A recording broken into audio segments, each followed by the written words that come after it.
What was targeted by some as a trap game in the offseason may not so much add up to that. At Ryan Field in Evanston on Friday night, a very not typical Friday night affair in the Big Ten, especially involving Ohio State as the Buckeyes go to Northwestern to take on the Wildcats. MarkRogersTV, the voice of college football. We got Chip Minnick on the line from the O-Zone. Chip, how you doing today? I'm doing very well, Mark. Thank you for having me. Absolutely. So before we get to the matchup, the Buckeyes may be without a few starters coming up on Friday night. Yeah, Ohio State just released its depth chart recently, and as people are discovering that Baron Browning, I guess you could say he is kind of a joint starter, if you will, at the middle linebacker spot with Tuff Borland. He has officially been ruled out, which means Tuff Borland is going to start the game. I believe that Ohio State is going to move Dallas Gant, a very talented backup linebacker, to back up Tuff Borland, but that is a significant loss. Baron Browning has been playing extremely well this season, so it'll be interesting to see how Ohio State handles that. And as far as another potential starter being out, left tackle Thayer Munford, this is the one that has me a little bit more concerned, because Thayer Munford at left tackle, being that blindside protector for Justin Fields, if he is out, that means that possibly left tackle will be manned by Nicholas Petit-Frere, a very talented recruit, but relatively untested. So those are a couple news items that should be passed along to the college football population. Yeah, Chip, and anytime you talk offensive line issues in terms of injuries, and you're taking on a Northwestern front that features Joe Gaziano, one of the better defensive ends in the conference, then certainly there's an opportunity for Northwestern to gain some type of tactical advantage in terms of personnel, because there are few that are there for Northwestern. This is a team that only averages about 14 points per game, gives up 18, has had all sorts of issues, especially on offense, of course, and the Buckeyes averaging just about 50 points per game. Chip, when you look at the Buckeyes' first 6 efforts, what stands out to you in regards to, we can point to all sorts of impressive components to date, but what really stands out to you is something that's a bit unexpected? Well, I have to start with the defensive performance overall. I know that this is going to sound rather cliche at this point, but it just seems like a night and day, no pun intended with Coach Day, of course, night and day resurrection from the performance of last year to this year. Big plays that were being routinely committed against the Ohio State defense, those have been almost completely eliminated.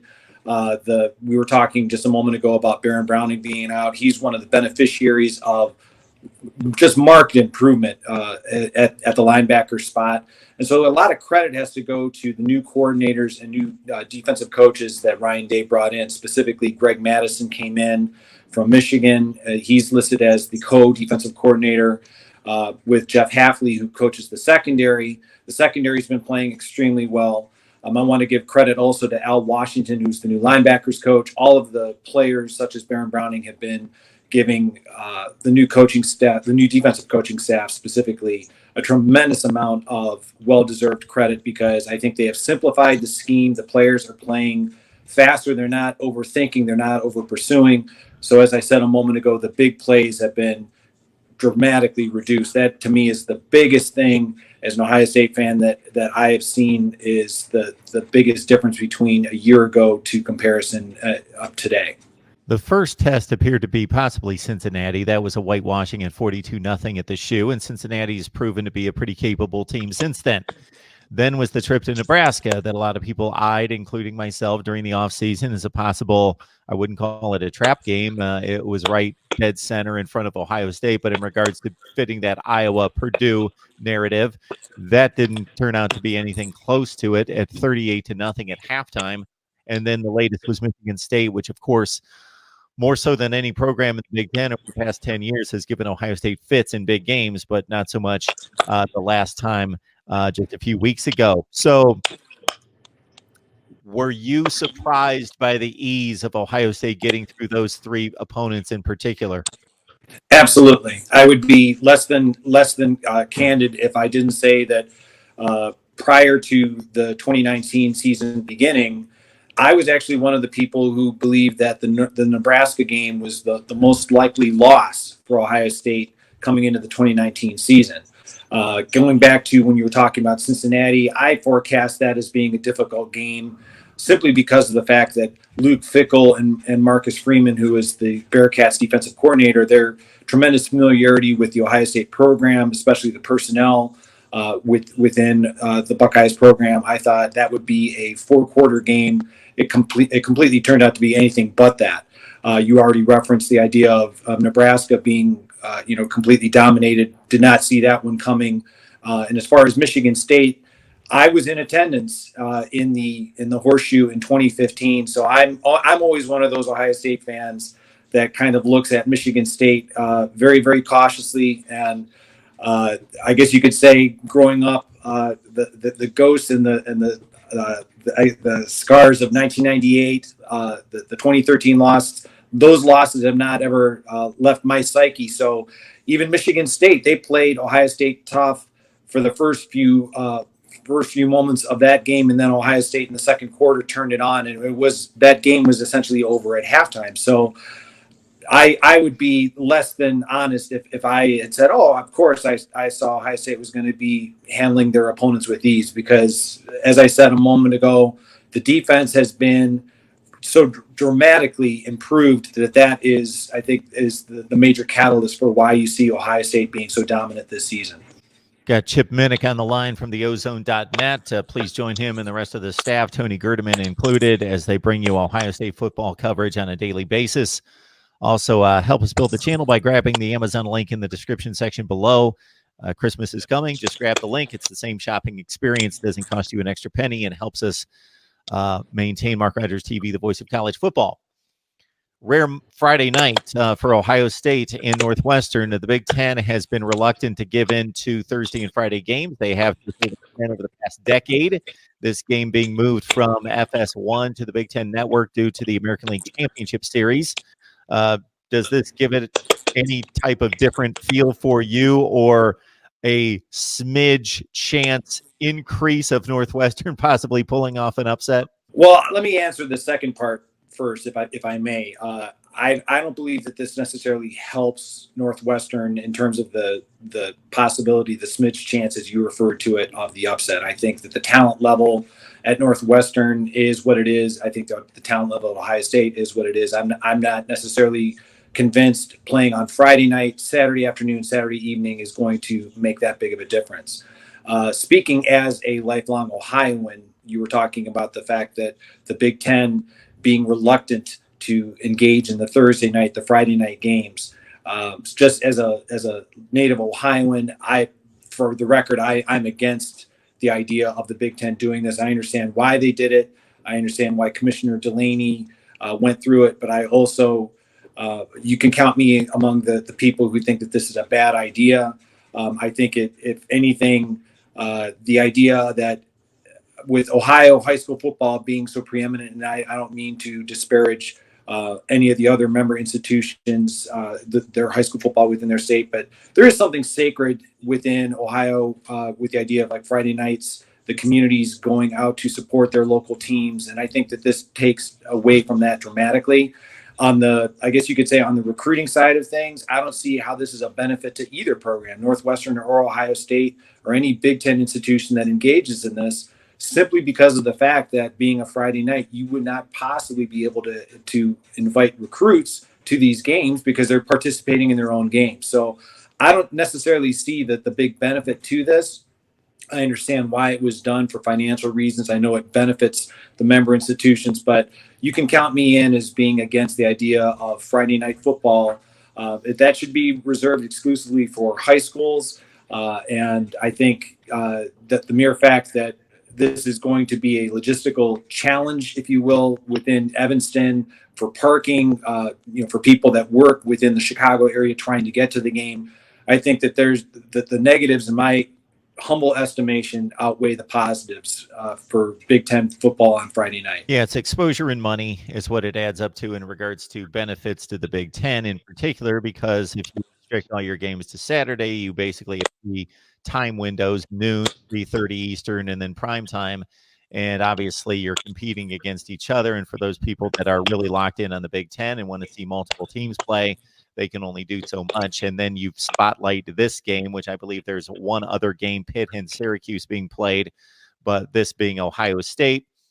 And regardless of the teams involved, you basically have the national spotlight to yourself if you play on a Thursday or Friday night, and you may be only competing against one or two other games, and therefore the TV ratings should rise, and therefore the money generated. But other than that, there's certainly traditions in place, and as you mentioned, it's long since been torn down, the thought of Friday night being just strictly a high school football night, Saturday for college, and Sunday for the NFL, as they've all bled into each other and made it pretty much a Wednesday to Monday night week for football fans, the way it stands right now. Chip, when you look at Northwestern, is there any possibility that they do anything here? It's one of the more anemic offenses in all of college football. It's just astounding, their lack of explosiveness and effectiveness. I ran through their drive charts last night with Kevin Noon from Rivals, and also went through just their flat-out statistics. And I saw them play Stanford. I saw them play Wisconsin as well, and it was just painful to watch them try to complete like a 4-yard pass. Yeah, I think you're being, Mark, I think you're being kind with the term anemic. I think that's a very accurate description.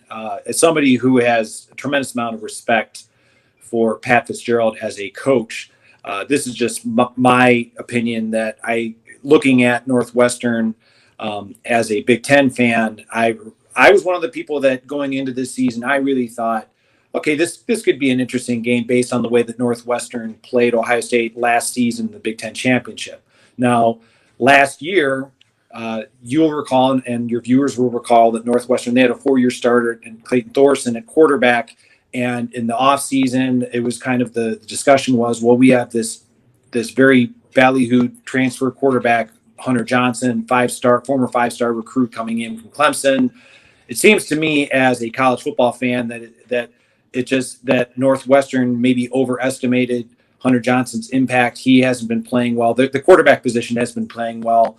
I like you, watched some of the Northwestern Stanford games, saw them struggle dramatically. They lost, I believe it's TJ Green. I know his last name is Green. TJ Green. Yep. That he was lost for the season in that opening game, and the quarterback position has been just dreadful. I mean, they're barely completing 50% of their passes as a quarterback position group.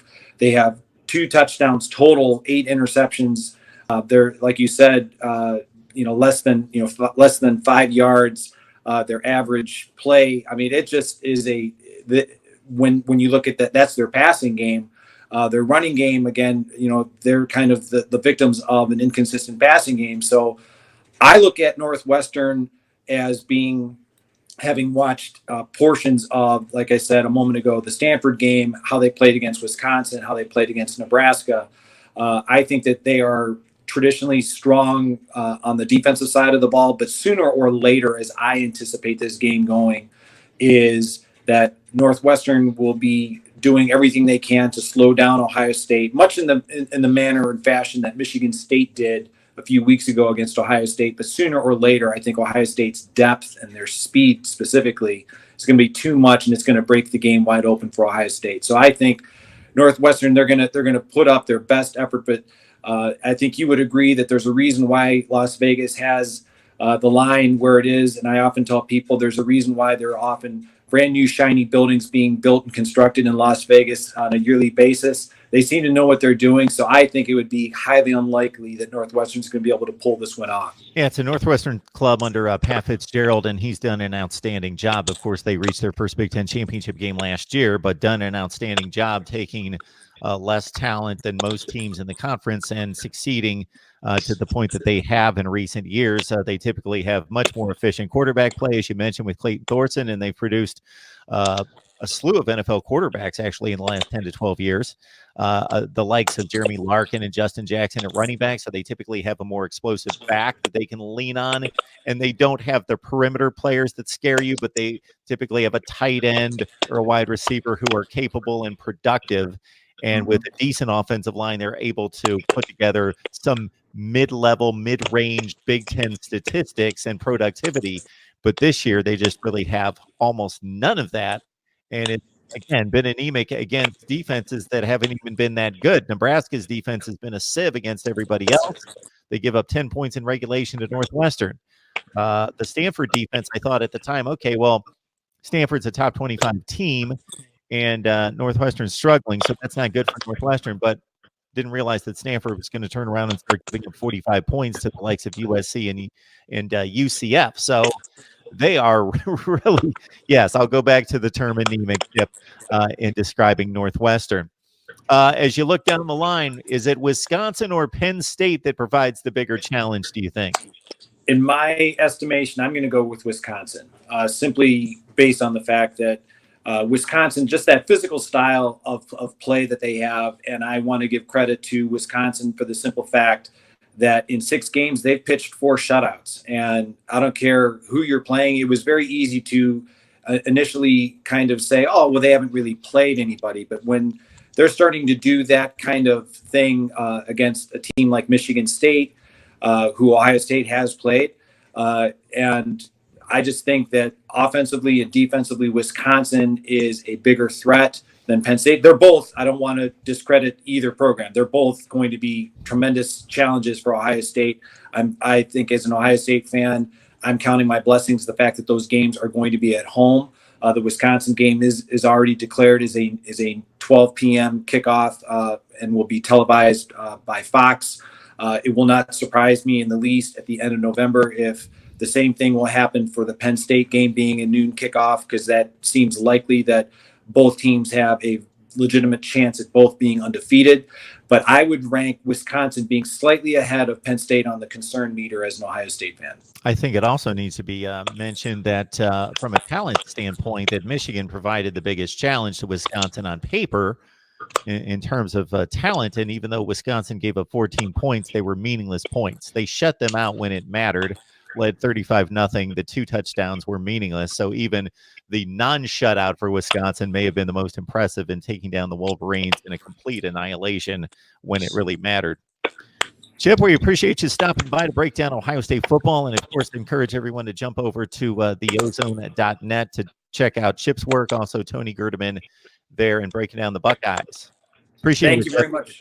Thank you so much for having me. It was great being with you.